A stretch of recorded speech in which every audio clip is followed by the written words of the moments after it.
Buenos días amigos, les saluda el periodista Max Obregón Rossi y esta es una nueva edición de al día siguiente de hoy miércoles 8 de julio, día número 8 también de esta nueva convivencia social.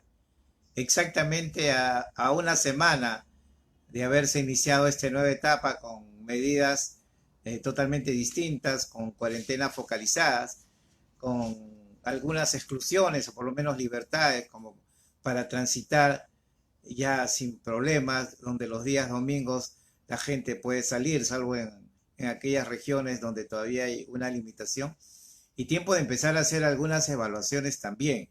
El ministro de Salud ha dicho ayer de que aparentemente existe una meseta y que los casos han disminuido, pero la ex ministra de Salud, también integrante del comando COVID, Pilar García, ha dicho lo contrario y ha dado alguna información que debe empezar a alarmar y que probablemente deberíamos en la siguiente semana, que es donde se va a hacer una primera evaluación y ver si las medidas regresan a la etapa anterior o si se mantiene, tiene que ver con el número de contagios que se están viendo. Efectivamente, una semana es poco para evaluar si como consecuencia de este levantamiento de medidas o restricciones que han dejado de lado, estaríamos manteniendo la meseta o habría que hacer alguna, o regresar a la etapa anterior.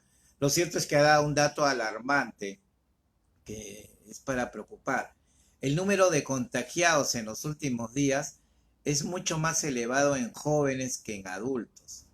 Son más los jóvenes que se están contagiando. Y si bien es cierto, existe un número mayor de personas que son dadas de alta, el número de personas que están ingresando contagiados son más jóvenes, son menores que la población de riesgo.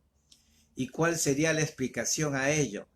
Que quienes están regresando a trabajar, quienes están saliendo más a comprar, quienes están utilizando estas libertades que se están dando para salir a la calle son los jóvenes, son los menores los que no están en grupos de riesgo. Entonces, a tomar en cuenta, sobre todo para aquellos ciudadanos que tienen que regresar, que tienen que subirse a los vehículos de transporte, que pese al subsidio que ya se otorgó, siguen llegando unidades repletas de pasajeros, donde en algunas horas también son los propios pasajeros quienes no hacen caso a las disposiciones y van parados dentro de los vehículos pese a estarlo prohibido. Es mayor el número de jóvenes que se está contagiando en la última semana. Vamos a esperar para la siguiente cuál es el resultado de esta primera evaluación, pero a 8 días esto es lo que se ve. Al margen, como decíamos, de más gente por las calles, de vehículos con muchos pasajeros, en espacios, en los centros comerciales, donde la gente no respeta el aforo y sigue yendo a comprar, sí, porque los indicadores indican que la gente está comprando, especialmente electrodomésticos, equipos de cómputo, algunas renovaciones en equipos celulares, pero la gente está yendo a comprar y esto está ocasionando además que haya una sobrecongestión o una información adicional que empezó simplemente como un llamado de atención de un grupo de científicos el último lunes a la Organización Mundial de Salud y que la Organización Mundial de Salud ha debido admitir. Significa, y esto están dando la razón a quienes planteaban que el virus también se contagia a través del aire, no necesariamente porque se tocaba a otra persona o porque directamente nos llegaba a la vista o a través de las fosas nasales. Ya la Organización Mundial de Salud ha debido aceptar que en aquello, el virus, cuando uno va hablando, así tenga máscara y si la máscara no es protección, suelta esas partículas que le llaman el spray, la saliva, ¿no? Entonces se queda en el ambiente y estas partículas pueden irse a través, por supuesto, del aire y transmitirse a las caras de las personas, ¿no? Por eso es que se insiste en la doble protección, tanto la mascarilla o el barbijo como la máscara facial. Y este virus se transmite más, ya lo ha tenido que admitir ayer la Organización Mundial de Salud, se transmite o queda más concentrado en espacios cerrados. Por eso la recomendación sobre todo en el trabajo, a la hora de almorzar, quienes ya están retornando y están llevando sus loncheras, que se mantenga el aislamiento, se mantenga la distancia, que dentro de los carros, sobre todo las combis, los colectivos, los taxis, dicen, es preferible tener, aunque sea baja la ventana a la mitad, porque estar la ventana cerrada dentro de una unidad de transporte grande, mediana o pequeña, lo que hace va a ser concentrar estas partículas, si alguien estuvo ahí o si el chofer, por ejemplo, ha sido en algún momento o es asintomático y puede estarlo dejando dentro de este espacio cerrado. La partícula queda todavía algunos minutos y el hecho de estar con las ventanas abiertas, esa circulación va a permitir que rápidamente se salga del ambiente. Lo ha dicho ayer ya la Organización Mundial de Salud, tuvo que darle la razón a más de 200 científicos de diferentes partes del mundo que habían hecho esta advertencia. Entonces, no solo hay que tener cuidado ahora ante quién estamos conversando, qué nos toca o qué nos puede transmitir, sino también a estas partículas que están en el aire. Y se ha dicho también que si bien es cierto, por lo menos en nuestro país estamos en épocas frías y que lo que hacemos por lo general es cerrar las ventanas, también nos han dicho que abriguemos, sería una primera protección. Es preferible estar con una ventana algo abierta, semiabierta, si se puede total mejor. Y si tenemos el temor de que el frío nos haga algún daño, lo único que nos basta es abrigarse. Pero ya está confirmado de que a través del aire en los ambientes cerrados también se contagia el coronavirus. A más de 3 meses seguimos encontrando o se siguen detectando una serie de consecuencias de este virus que lamentablemente nadie sabía, nadie preveía. Y ya que hablamos de virus y esto es una especie de elección, si vale el término, para aquellas personas que hablan tonterías respecto a que el virus no existe o que es solamente parte de un nuevo orden mundial para someter a los ciudadanos. Uno de ellos, uno de los principales voceros de esta información o de esta desinformación, el presidente de Brasil, Jair Bolsonaro, quien se reía de esto, quien no usaba mascarillas, que le dijo a la gente que pudiera salir a las calles, y Brasil se ha convertido en el segundo país con más muertos y casos en el mundo. Jair Bolsonaro dio positivo, ha dado positivo al coronavirus. Lo tuvo que admitir ayer, ¿no? El que decía que solamente era una pequeña gripe, una gripe un poco fuera de lo común, pero no era nada mortal y que se combatía con remedios caseros, con una serie de medicamentos que le habían dado, que por eso estaba previendo y que no tenía ningún problema y salía a la calle sin mascarilla, citaba reuniones, hacía mítines para la gente que quisiera seguirlo. Bueno, pues dio positivo ayer y está en positivo y va a entrar en cuarentena. Esto es lo que ha ocurrido en Brasil. Él que en algún momento se reía de que, bueno, mi segundo nombre es Mesías, Jair Mesías Bolsonaro, pero yo no soy Mesías, entonces por lo tanto tampoco puedo hacer nada contra la gente que está muriendo. Así en algún momento dijo, palabras más, palabras menos con ese desdén. También está contagiado y bueno, va a ser cuarentena, se supone que tiene que estar confinado. No creemos que después de todo esto siga saliendo a la calle. Ayer se salió de su residencia, le dijo, se acercó a los periodistas y le dijo, bueno, quiero decirles que estoy con coronavirus, que por acá, y se quitó la máscara además. La torpeza pues, de este tipo de patanes que existen a veces al frente de diferentes países. El gobernante de Brasil, el país más grande de América Latina, y el segundo país con contagiados y con muertos. Se acercó y bueno, dijo eso, después se la volvió a poner.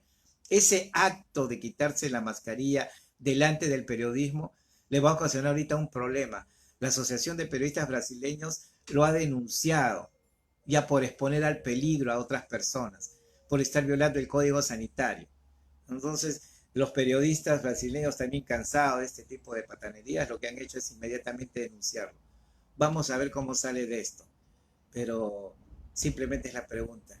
Y ahora, tú que te querías inmortal, que no tiene. Vamos a ver cómo continúa la evolución, por cierto, de un país que lamentablemente no merece tener ese tipo de líderes. Y regresando ya a nuestro país, el Perú, y a la realidad política como consecuencia de las modificaciones constitucionales del último domingo, tanto para el tema de la inmunidad parlamentaria como para extender el levantamiento de la inmunidad también al presidente de la República y a otros altos funcionarios del Tribunal Constitucional, de la Corte Suprema. 11 abogados pertenecientes al Consejo Consultivo de la Comisión de Constitución. El Congreso de la República, para recordar, antes de tener unas leyes, se tienen que pasar por comisiones. Una de ellas es la Comisión de Constitución que preside Omar Shejade. Bueno, Omar Shejade, en esa comisión, tenían un grupo de notables constitucionalistas como Consejo Consultivo. Ahí había de verdad profesionales de primer nivel, al margen de sus tendencias personales, sus tendencias políticas. Y bueno, 11 de estos integrantes renunciaron ayer a lo largo del día a esta comisión del Consejo Consultivo. 11. Dijeron, no, en líneas generales le han dicho, mira, nos vamos de acá porque nosotros no podemos estar en una comisión de constitución del Congreso de la República que no respeta la Constitución. Entonces, el primero ayer en la mañana fue el expresidente del Tribunal Constitucional, Óscar Urviola, quien le envió una carta al presidente de esa comisión, Omar Shejade, y le dijo que las modificaciones constitucionales aprobadas en el Pleno el día domingo alteran las bases del sistema democrático que se basa en la división de poderes y el sistema de pesos y contrapesos. Fue el primerito. Alrededor de las 9 de la mañana le hizo llegar una carta. En las siguientes horas, similar cartas individuales de renuncia con tenores parecidos fueron entregadas por Pedro Cateriano Bellido, el ex premier y ex ministro de Defensa, también integrante de este Consejo Consultivo, y del ex presidente del Tribunal Constitucional, César Landa. Cada uno por su cuenta también le envió renuncias irrevocables, por supuesto, al Consejo Consultivo, que apoya la labor de la Comisión de Constitución del Congreso de la República. Posteriormente, ya en la tarde, hicieron lo mismo Javier Alonso de Belaúnde, un otro renombrado constitucionalista, los abogados Luciano López, Elena Albites, Betsabe Marciani, Rocío Villanueva y Elizabeth Salmón. Y posteriormente, al entrar la noche, también enviaron sus cartas en el mismo sentido Juan Carlos Molleda y el ex defensor del pueblo Samuel Abad. 11 integrantes del Consejo Consultivo de la Comisión de Constitución del Congreso de la República. El tema de enfrentamiento de poderes, de la aprobación de reformas constitucionales hechas el día domingo en pocas horas, recién empieza a alcanzar ribetes y la escala va a ser mayor. Hoy día va a haber una reunión entre el actual presidente Vicente Ceballos y el presidente del Congreso, Manuel Merino, para tratar este y otros temas. Ya empezó la segunda legislatura, la siguiente legislatura en este Congreso, con lo cual en cualquier momento también podría someterse la segunda votación y estar plenamente lista para promulgar. Y de ahí empezaría otro problema adicional, porque habría que presentar si es anticonstitucional o no, y lo debería resolver el Tribunal Constitucional. Que por cierto, la presidenta María Ledesma adelantó opinión y dijo que ayer se iban a reunir. No se sabe el resultado de esa reunión, pero también, como lo hice saber, hice hincapié, y algunas otras personas también opinaron en el mismo sentido, esto que informó su parecer de la presidenta del Tribunal Constitucional habría sido un adelanto de opinión. Entonces, por lo tanto, de llegar el caso hasta el Tribunal Constitucional, ella debería de inhibirse. Lo cierto es que, bueno, ayer ya nadie más se ha pronunciado de la gente que está en el Tribunal Constitucional, ¿no? Para evitar algún conflicto. Ayer también acabó la primera etapa de la suscripción de contratos entre el Ministerio de Salud por intermedio del SIS, Sistema Integral de Salud, con las clínicas privadas. ¿Se acuerdan que luego de algunos enfrentamientos y hasta amenaza de nacionalizar o expropiar las clínicas privadas, se llegó a un acuerdo entre el Ejecutivo y las clínicas privadas sobre cómo sería el tratamiento para los pacientes que vienen del Ministerio de Salud y cuál sería el pago? Y se adelantó que iba a ser de 55.000 soles por todo el tratamiento, y se dijo también que solamente se iba a tratar a aquellas personas que vinieran derivadas del Ministerio de Salud. Bueno, recién ayer se han firmado contratos, porque una cosa fue el acuerdo que se quedó con la Asociación de Clínicas Particulares, pero quien tenía que firmarlo era cada clínica. Y lamentablemente, después de 2 semanas, no todas las clínicas han firmado, entonces han tenido que hacer una especie, dice, primera etapa, primera fase.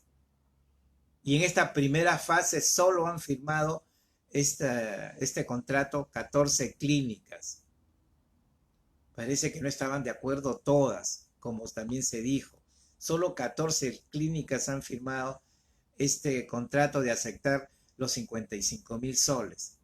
Entonces, mucho cuidado, porque no todos los pacientes que no encuentran camas en el estado van a poder ser derivados a cualquier clínica. No es como se dijo también, que si te sientes mal, anda a una clínica más cercana y que te atiendan y luego ya, bueno, pues pides tu atención. No es cierto. A tener cuidado, porque por esta desinformación la gente puede acudir a cualquier clínica y dice, bueno, te lo va a pagar el SIS. Y la clínica te dice, un momentito, nosotros no tenemos contrato con el SIS, ¿eh? Así que si quieres que te atienda acá, te atiendo, pero vas a tener que pagar. Entonces solamente han quedado 14 clínicas que han logrado firmar. Se dice que va a haber una segunda etapa para que aquellas que no firmaron o no suscribieron el contrato lo puedan hacer. Pero si en esta primera no lo hicieron, va a ser bien difícil que haya una segunda etapa y que el resto firme. En todo caso, las clínicas que sí han firmado y que sí están ya con contrato con el Sistema Integral de Salud y que van a atender a los pacientes del SIS que no puedan atenderse en un hospital del Estado son la Clínica Ricardo Palma, la Internacional, la Angloamericana, la Padre Luis Tesa, San Judas Tadeo, Santa Marta, Besalio, Estela Maris, San Gabriel, San Pablo, Cayetano Heredia, Montefiori, Jesús del Norte y San Borja. Y también se ha logrado firmar el mismo contrato con 2 clínicas. Una es Cerro Colorado, 2 clínicas del interior del país. Una es Cerro Colorado en Arequipa y la otra es La Merced en Trujillo. Lamentable que después de tantas semanas y tanto anuncio, esto no se ha extendido. Por supuesto, es un tema responsabilidad de cada una de las clínicas, porque a nadie se le puede obligar a firmar sí o no. Pero pareciera que lo único que se hizo fue destapar abrir la olla a presión para que baje un poco la misma. Pero no es cierto, que en cualquier clínica y cualquier ciudadano va a poder atenderse. Y ayer el Ministerio Público abrió investigación preliminar para esclarecer presuntas irregularidades en la actual gestión de la Autoridad de Transporte Urbano de Lima, ATU, que preside la doctora María Esperanza Jara. Ellos ingresaron a las oficinas del ATU para recabar información sobre una denuncia periodística también bastante grave. La denuncia periodística establecía que la ATU, por intermedio de María Esperanza Jara, había contratado a una empresa consultora integrada por los señores Héctor Rubio Guerrero, Luis Fernando Vilela y Luis Jesús Canesa Calderón, que además habían sido socios de María Jara en una empresa anterior. Ellos habían tenido una sociedad en estos casos de asesoría de transporte, y bueno, ella ya no está, pero la ATU, que ella preside, contrató a esta empresa. Esa fue la denuncia periodística, una denuncia periodística. Y otra segunda tenía que ver con la contratación para compras de 20.000 adhesivos y pintados 10.000 círculos de señalización en los paraderos, estos que uno están viendo.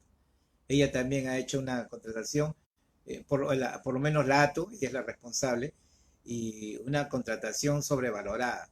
El Ministerio Público intervino ayer, ha recabado información y van a tener un plazo de 90 días para hacer estas primeras indagaciones y luego se sabrá cuál es el siguiente procedimiento.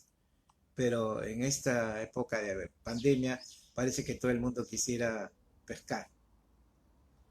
La Defensoría del Pueblo informó que en esta etapa de pandemia, en estos meses de pandemia, se han registrado 28 casos de feminicidio, uno cada 3 días en promedio. 28 casos entre el 16 de marzo y el 30 de junio. En lo que va del año también dicen ya van 65 mujeres asesinadas. Después de Lima, la región donde ocurrieron más asesinatos, más crímenes, más feminicidios son Arequipa, Huánuco y Junín. Ayer también se tenía previsto tomarle una manifestación a la secretaria general de la Presidencia de la República, la doctora Miriam Morales, a quien se le está investigando por esta contratación a su excuñada en el Ministerio de Transportes, donde ella era funcionaria también, cuando el ministro era Martín Vizcarra, ¿no? Al comienzo de la administración de Pedro Pablo Kuczynski.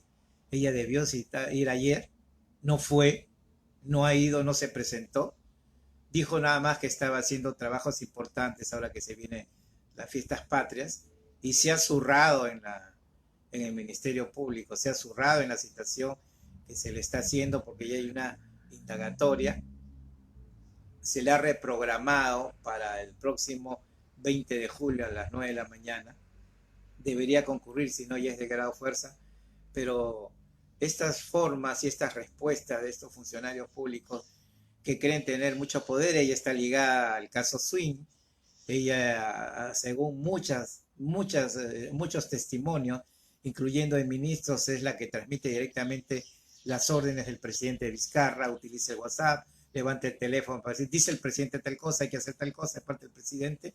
Bueno, pues es todopoderosa. Creen además, y en muchos casos nos dan la razón después que en algún momento se te pierde todo ese poder. Bueno, pues no fue ese su rol en el Ministerio Público. Vamos a ver qué ocurre el 20 cuando tiene que volver a ser citada y si va a ir o no.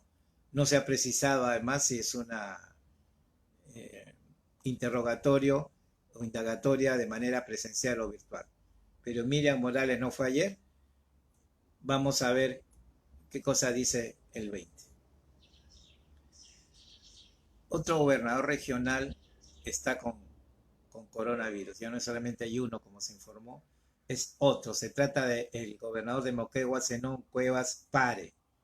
Lo informó la Dirección Regional de Salud de Moquegua y de inmediato, por supuesto, se le ha puesto en cuarentena y se ha hecho una alerta contra todo el entorno del gobernador regional Zenón Cuevas. Inicialmente, la semana pasada, se le hizo una prueba rápida, salió negativo, siguió trabajando, inclusive tuvo una reunión con diferentes funcionarios porque ellos querían solicitar que la cuarentena se mantenga hasta fin de mes en esa región, en Moquegua. Moquegua es un país, es una región que no está dentro de estos focalizados. Entonces, él había dicho que no, que mejor se extienda y se puso de acuerdo, se reunió. Después de esa reunión se sintió mal. Él sufre de hipertensión, está en el grupo de riesgo, estuvo mal. Le hicieron una prueba y una prueba molecular y de inmediato salió positivo. Entonces, ¿cómo son los falsos negativos? La prueba rápida dijo que no. Se le hizo a las 48 horas, perdón, al día siguiente, porque se sintió mal, hizo la molecular, salieron los resultados y está positivo al coronavirus y ahora está manteniendo cuarentena. Cuevas, el gobernador de de Moquegua, es la segunda autoridad regional que está con coronavirus. El otro, recordemos, fue también el gobernador regional de Madre de Dios, Luis Hidalgo, quien también dio positivo, con el agravante que el último sábado el gobernador regional estuvo reunido con varios ministros, entre ellos el presidente del Consejo de Ministros, Vicente Ceballos, la ministra de la Mujer, el ministro de Educación, el ministro de Salud, la ministra del Ambiente. Ellos viajaron en una delegación del Ejecutivo a Madre de Dios para firmar un convenio y ver cómo se combatía la pandemia, sobre todo en los grupos nativos de Madre de Dios. Bueno, ellos se reunieron con el gobernador regional el sábado, este sábado, y el día lunes se comprobó que ya tenía coronavirus. No sabemos, sí suponemos en todo caso, de que estos ministros también por un tema de salud han hecho el descarte. Ojalá que no hayan salido contagiados. Y la municipalidad de Comas clausuró ayer 2 centros comerciales, 2 supermercados que estaban ubicados en su distrito. Son los supermercados de Plaza Vea y Comas. Hicieron una inspección, están inspeccionando los diferentes establecimientos para ver cómo se están llevando adelante las medidas de seguridad y descubrieron, entre otras cosas, que estaban permitiendo el ingreso de menores de edad, lo cual está prohibido a los establecimientos, que además estaban permitiendo el ingreso de grupos vulnerables, pero lo que era peor, que había sobrepasado el aforo. El aforo permite una determinada cantidad, que en el caso del supermercado se ha reducido a la mitad también, pero allá han encontrado hasta 60-65% de aforo. Entonces la fiscalización de la municipalidad de Comas hizo este operativo, los han multado, los han suspendido también unos días, pero ni siquiera se supone que son centros comerciales, supermercados, donde la administración es una administración seria, que representan a empresas, a comercios muy, muy serios y muy formales, pero que permitan el ingreso de menores y mucho más del aforo permitido. De verdad, las multas en realidad son irrisorias, 17,000 soles, la suspensión es de 2 o 3 días, debería ser más en todo caso, a veces hasta clausurar. Pero esto ocurrió en Metro y Plaza Vea, ubicadas en Comas. Y otro caso de coronavirus que se empieza a conocer sigue con el tema del fútbol peruano.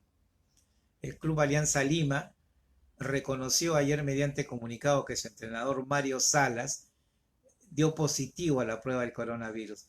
Mario Salas, el entrenador que llegó el pasado 18 de junio para hacerse cargo del equipo La Victoria, uno de los equipos más populares del país, vino procedente de Chile, se le llegó el 18, el 22 de junio se le hizo una prueba y dio positivo, ha estado en cuarentena, recién ayer lo comunica Club Alianza Lima mediante un comunicado, hace saber que ya ha salido de la cuarentena, que se le han hecho 2 pruebas serológicas más, ratificando que ya está libre del coronavirus y que puede volver ya o va a iniciar recién los entrenamientos con el club de fútbol. Pero de todos los equipos de fútbol, de los casi 10 que en este reinicio para el fútbol profesional han pasado por las pruebas, en las cuales han habido algunos jugadores y trabajadores, es el máximo responsable, entonces me refiero como cabeza de un equipo, el entrenador, en quedado con coronavirus. Estadísticas, llegamos a 309.278 casos de contagio, 3.575 más, un 20% se ha incrementado, no se ha mantenido la tendencia de todo este mes de julio. Ayer hay un 20% más en la tendencia, lo cual de alguna manera confirma esta información que les comenté al comienzo de que los jóvenes empiezan a contagiarse como resultado de volver a salir a las calles, a trabajar o de empezar a pasear simplemente. El número de fallecidos, llegamos 10.952. Tenemos 180 más que la víspera. Se mantiene la tendencia de fallecidos. El número de personas que supera el coronavirus sigue incrementándose poquito a poquito. Ya van 200.938 personas que superaron el coronavirus en nuestro país. Y esto significa un 65% de personas que están dadas de alta. Ya se está alejando de los comienzos en que era más el número de contagiados que alta y después quedamos mitad y mitad. Ya vamos 65% de contagiados, ya fueron dados de alta. En Estados Unidos, solo ayer se produjeron más de 60.000 contagios y más de 1.000 muertos, 1.114 muertos en un solo día, con lo cual el número de contagiados en Estados Unidos bordea los 3 millones de personas, exactamente 2.991.351 casos, y el número de fallecidos pasan los 130.000 muertos en Estados Unidos, 131.362 fallecidos. Amigos, les agradezco por su sintonía. Soy el periodista Max Obregón. Nos vemos mañana al día siguiente.